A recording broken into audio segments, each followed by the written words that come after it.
Hello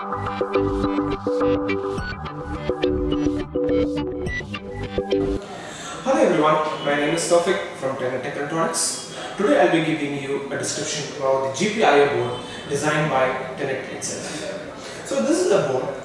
Here you can see it has all the components, like we have 7-segment display, we have push button, we have the buzzers, we have LEDs, and we have the potentiometers, and we have the 7-segment displays and many components integrated in just a single GPIO. So with this board we can do many applications. So today I will be just taking a video and just telling you how to interface Matlab with these components. So we can control each and every component with the Matlab.